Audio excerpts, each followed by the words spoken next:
El caso del homicidio de Dayan González con la sentencia de Yelinot Rosirit González Quevedo, basándose en los tipos penales consagrados en la legislación venezolana con origen jurisprudencial y doctrinal. Carmen González, Rainer Angarita, Génesis Anaya, Linda Moreno, Gabriela Jiménez y Florangi Morales. El 1 de diciembre del 2011, a las 5:30 de la tarde, el infante Dayan González ingresó a la Clínica del Este de la ciudad de Guanare, Estado Portuguesa, con múltiples lesiones, traumas físicos, síntomas de abuso sexual que fueron propinados durante un lapso de tiempo durante los últimos años de su vida.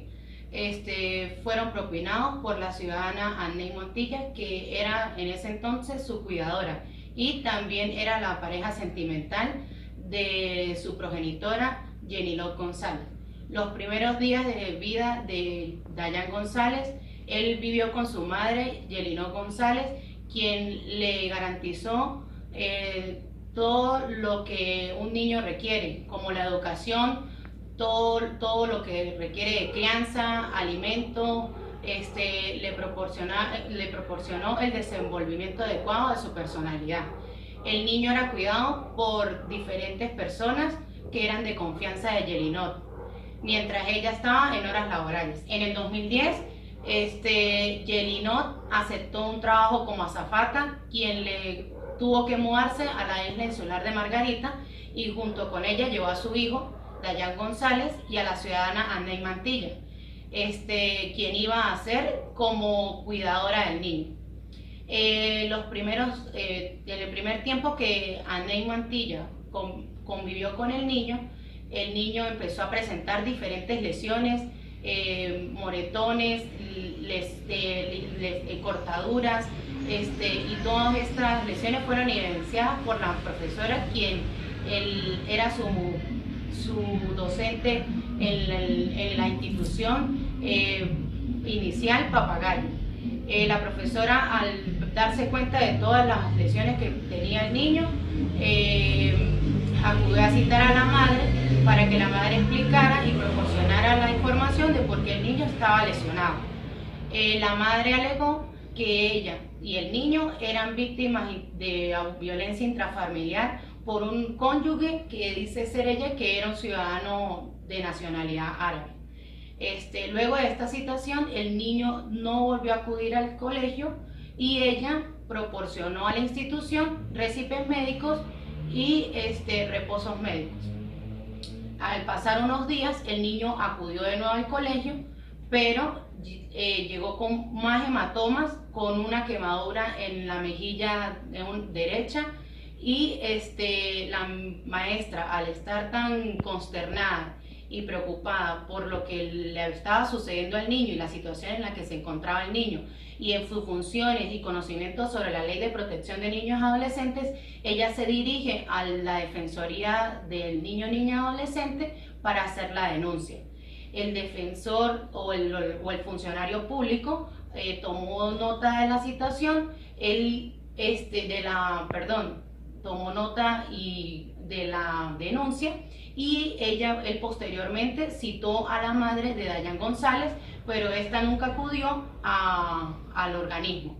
Entonces, en vista de que no acudió, él personalmente se apersonó en la residencia de la ciudadana y formalizó la entrega de la citación, y para preguntarle y saber por qué el niño no acudía al colegio y por las inasistencias. Ella lo que alegó es que el niño estaba enfermo y que tenía una cicatriz o una quemadura en el rostro, y por eso el niño no había acudido al colegio. Luego de esto, el funcionario se inspecciona y ve que el niño sí tiene la quemadura en el rostro y tiene hematomas y lesiones ya curadas. La solicitud de seguir esta estancia de protección, donde se compromete a brindarle un libre desenvolvimiento, una educación no violenta, y se establece ciertas medidas de protección hacia el menor. Dayan no volvió más al colegio. Ahí la madre decide hacer el retiro formal, alegando de que su hijo se iba a vivir a la ciudad de Guanare junto con su abuela, cosa que no sucedió así porque el infante se fue a vivir con la ciudadana Aney Montilla, que era la presunta agresora. Ellos vivían con la mamá de Aney, Valentina. Una vez Dayan González, ella domiciliada en la ciudad de Guanare, fue inscrito en forma regular en el centro educativo Sinaí, ya que la ciudadana Valentina ejercía labor de secretaria. Dayan González más nada acudió a 6 días de clase en todo el periodo escolar, y debido a eso fue que tuvo un accidente en una bicicleta, y en la cual le lo llevaron a un centro médico y le dieron reposo. Durante el poco tiempo que Dayan González fue al centro educativo no presentó ningún tipo de hematoma, sino solamente se le observó una herida en el labio. Dicha lección, que fue mencionada por la maestra y por algunos testigos, acuden como la principal autora a Aney Montilla, en la cual sucedió un restaurante muy conocido en la localidad, que fue cuando el menor no quiso terminar de comer, y entonces la agresora le impacta el tenedor en los labios, donde comienza a sangrar, y fue atendido en el restaurante por un odontólogo que estaba presente. Dayan González para este tiempo duró 1 año y medio sometido a muchos maltratos. Todo estos acontecimientos en el cual vivió Dayan González, se puede decir que fue el terror que él sentía cuando le preguntaba dichas lecciones. En el colegio, yo una vez vencido el tiempo en la cual de los récipes, la maestra me esperaban a Dayan González, pero el niño nunca llegó. La maestra se dirige hacia la ciudadana Valentina a preguntarle por la inasistencia del menor, y ella le alega que el niño era muy torpe y se caía varias veces, y pues sus lecciones eran muy lentas para recuperarse. Y todo eso concluyó en un final atroz.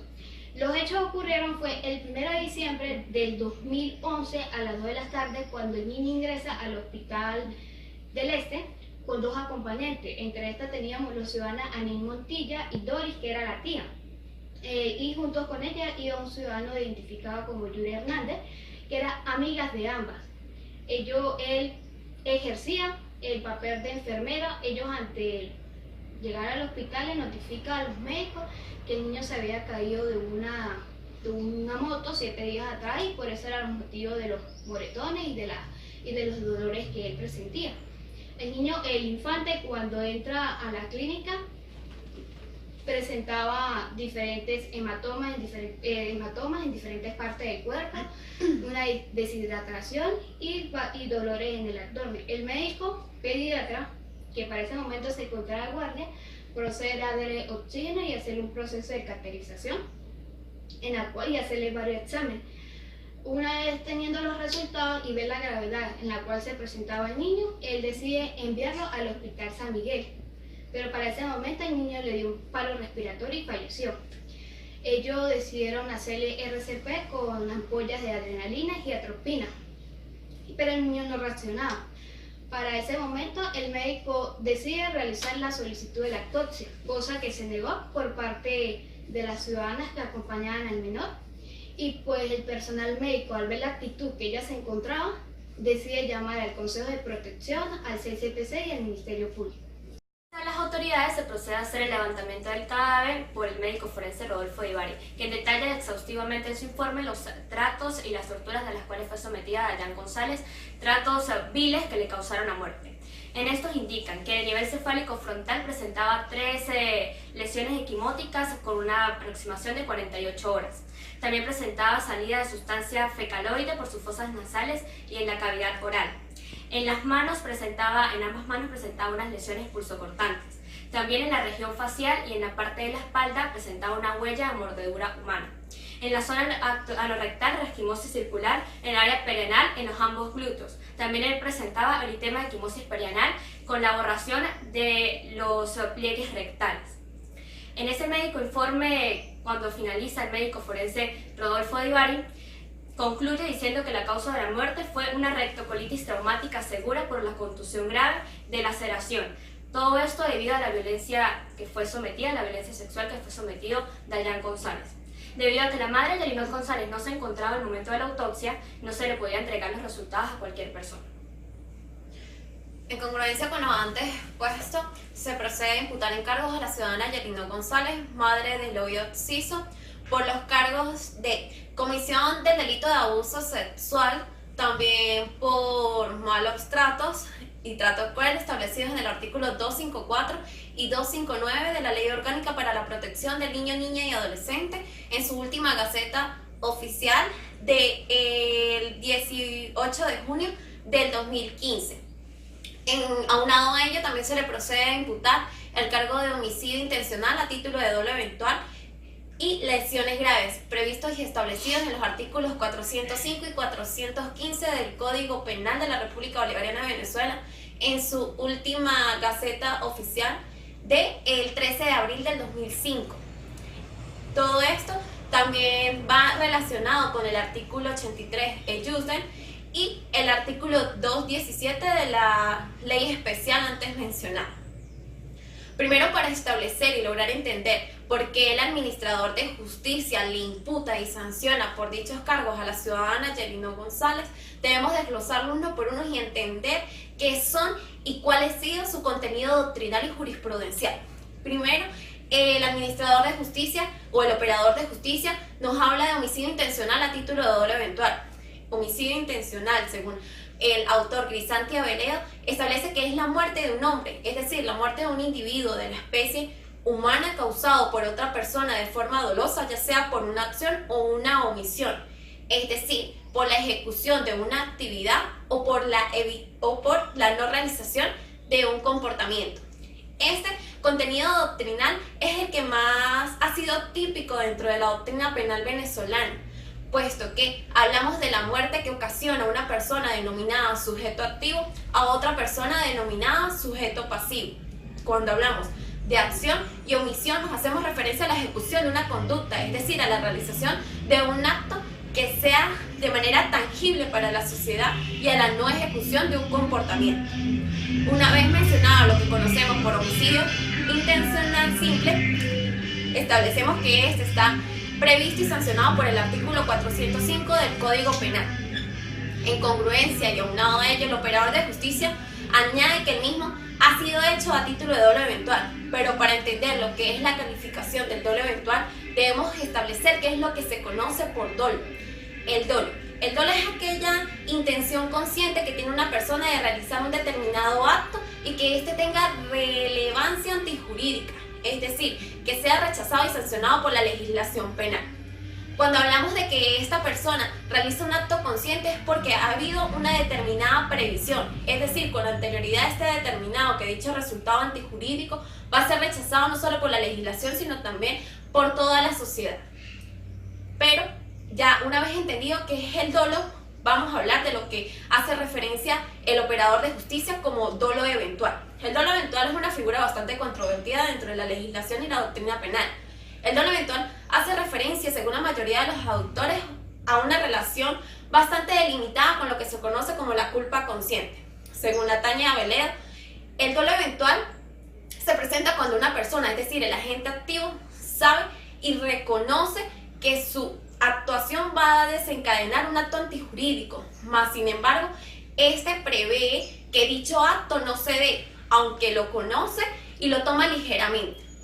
En la legislación penal venezolana no está tipificado como un tipo penal como tal, mas sin embargo no es desconocido por dicha legislación, puesto que en sentencia del Tribunal Supremo de Justicia en Sala Constitucional número 490 del 12 de abril del 2011 se ha establecido con ponencia del magistrado de la temporada que el dolo eventual encuadra perfectamente dentro de las calificaciones de lo que se conoce por dolo, aunque algunos autores han rechazado el mismo, puesto que establecen que este va en contra de lo que se conoce como nulo un crimen, nulo poena sine lege, es decir, el principio de legalidad.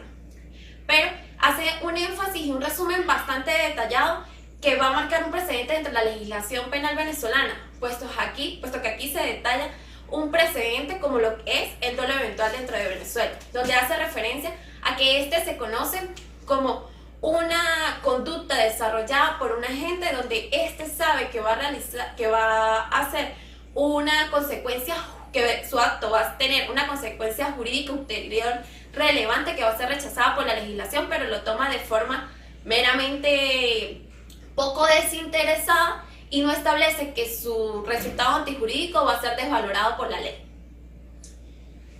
Ahora bien, cuando nos referimos a comisión por omisión, debemos primero aclarar qué es la omisión. La omisión, tomando como ejemplo la definición clásica mencionada por mi compañera anteriormente acerca del homicidio, dada por el doctrinario Grisanti Abeleo, es, según él, el homicidio se puede producir por una acción o una inacción, una omisión. Entendiéndose entonces que la omisión es aquella falta de acción de omitir algo que se debió de haber hecho y que como consecuencia de ello produce un resultado antijurídico. Ahora bien, cuando hablamos de comisión, hablamos de esa ayuda que le da una persona a otra, tanto de manera directa como indirecta. Y cuando hablamos de comisión por omisión, venimos a hablar de esa ayuda que da una persona voluntaria o no para ayudar a perpetrar un crimen. En este caso hablamos de comisión por omisión en el delito de homicidio. Y en el caso actual, se da es por la falta que realiza Yelinot González al no proteger la vida de su hijo, de la agresora, que es la señora Daney, marcándolo así en un delito de omisión. ¿Por qué? Porque ella, como madre del niño, debió de haber protegido la vida de este. Hay muchos autores, como por ejemplo tenemos Arteaga, que nos viene a definir que la comisión por omisión es omitir una conducta debida que va a producir un resultado, obteniendo por ello respuesta de muchos otros autores que vienen a decir que esto es una paradoja. ¿Por qué? Porque se juzga a la persona por una acción que se produce a raíz de una inacción. Pero también surgen otros autores, como el mismo Arteaga otra vez, que nos dice la omisión de la conducta. No es en sí misma el hecho punible, sino es punible la consecuencia que a raíz de ella se genera. Por ejemplo de esto tenemos a los doctrinarios clásicos como lo es Carrara, quien nos viene a decir, expresándolo en el ejemplo del derecho penal más clásico en estos casos, como lo es la madre que deja de alimentar a su hijo para provocar que éste se muera por inanición. Ahora bien, cuando hablamos de comisión por omisión, debemos resaltar que es algo que no está tipificado en nuestro Código Penal, sino en la doctrina penal venezolana y en la doctrina penal mundial. Pero paradójicamente a esto no lo tenemos tipificado en el Código Penal, pero sí lo tenemos planteado en la Ley Orgánica para la Protección del Niño, Niña y Adolescente en el artículo 219, que nos viene a decir que toda persona será responsable de los niños, niñas o adolescentes que tenga bajo su cuidado, bien sean estos un cuidado que le haya sido legado por un tercero o que se produzca por alguna acción realizada por él mismo. Este artículo 219 de la LOTNA lo encontramos en concordancia con el artículo 43 de la Constitución de la República Bolivariana de Venezuela, ya que en el citado artículo nos viene a garantizar el derecho a la vida. Entonces, con el delito de comisión por omisión, da esa oportunidad a la justicia de poder perseguir a aquellas personas que, si bien no cometieron el delito de manera directa y tampoco contribuyeron intelectualmente a la comisión del mismo, ciertamente colaboraron con la producción del resultado antijurídico por la omisión de su conducta, caso en el cual se le imputa a la señora Yelinot González la muerte de su hijo en el grado de comisión por omisión, puesto que ella debió, como progenitora del niño, haber actuado en la defensa de este, garantizándole el derecho más básico y elemental de todos, el derecho a la vida. Buenas tardes, mi nombre es Gabriela Jiménez, con cédula de identidad 26.515.550. les vengo a dar la conclusión del caso del niño Dayan González. En lo estudiado y analizado, el juez tuvo gran certeza en el momento de imputarle los cargos a la ciudadana Yanilot González, ya que no actuó como una madre negligente en el momento de la protección y cuidado de su hijo, ya que en su corta vida estuvo sometido a grandes violaciones y abusos por parte de su compañera sentimental. Entonces decimos que se cometió un delito, la muerte de un sujeto humano, lo que significa que la muerte del sujeto pasivo viene a generar la acción u omisión por parte de la gente. Entonces, en conclusión, les digo que la vida es un bien jurídico que se encuentra protegido por la ley y por la Constitución. Gracias.